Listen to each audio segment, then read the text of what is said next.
as a community organizer, and I've worked for VANDU for 10 years.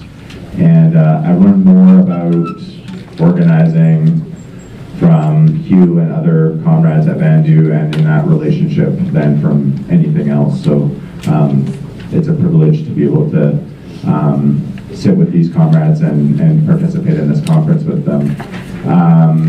So I just want to talk about, I want to present 7 theses on the war on drugs, and I don't know how I changed my slides. Oh no.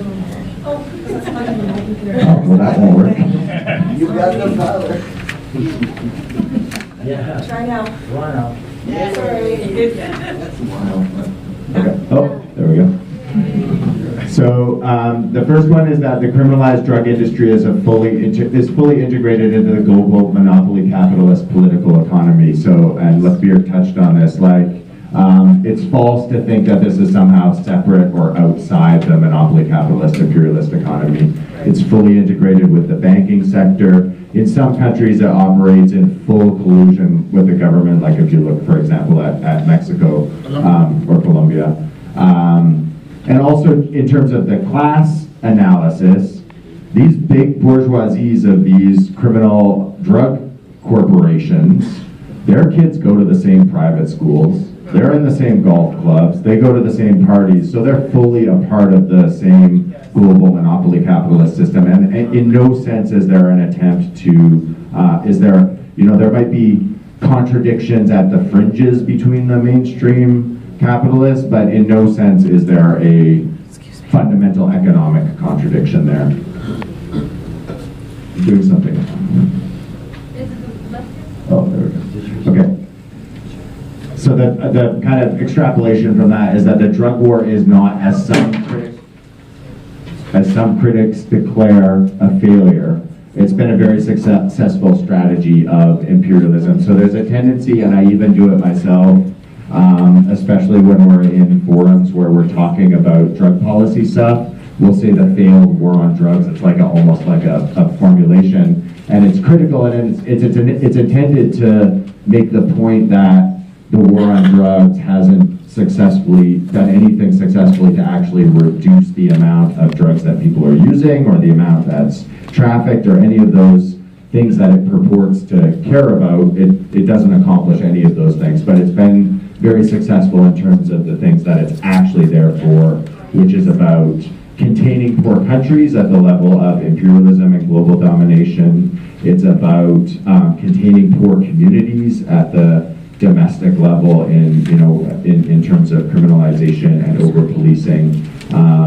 It's about continuing policies of colonialism by another means. So here in Canada, it's really clear that drug criminalization becomes a successor system to the more traditional modes of colonialism in the early 20th century. So you can't call Indigenous people savages and just take away their kids and do whatever you want to them anymore.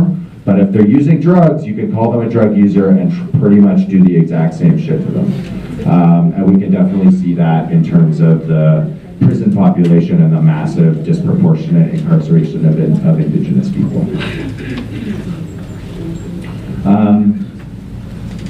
I talked about this. In our urban poor communities, the war on drugs is a strategy of containment, social control, and population control.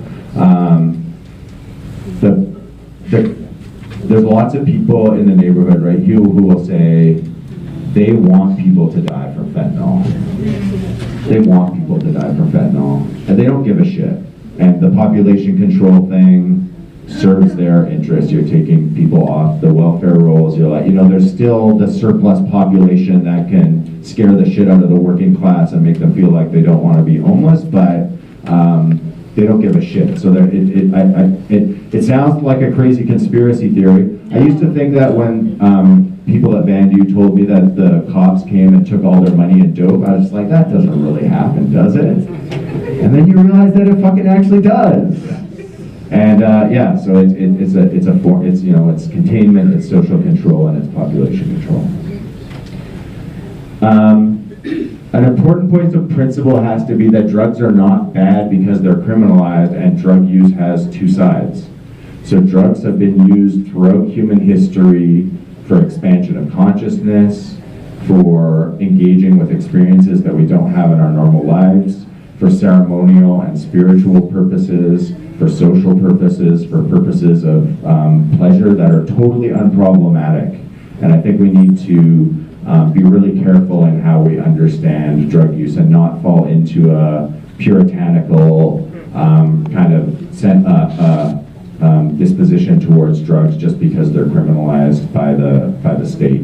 And understand that people who use drugs, in many cases, use them for very good reasons, right? Like people, you know, if somebody's arm has been hit by shrapnel, you can die from pain, right? They hit you with morphine because you could die from pain. You could die from social trauma too. You can die from the pain that we get in abusive relationships that we have in our communities. So we need to be really careful about problematizing people's drug use when it's actually a matter of survival.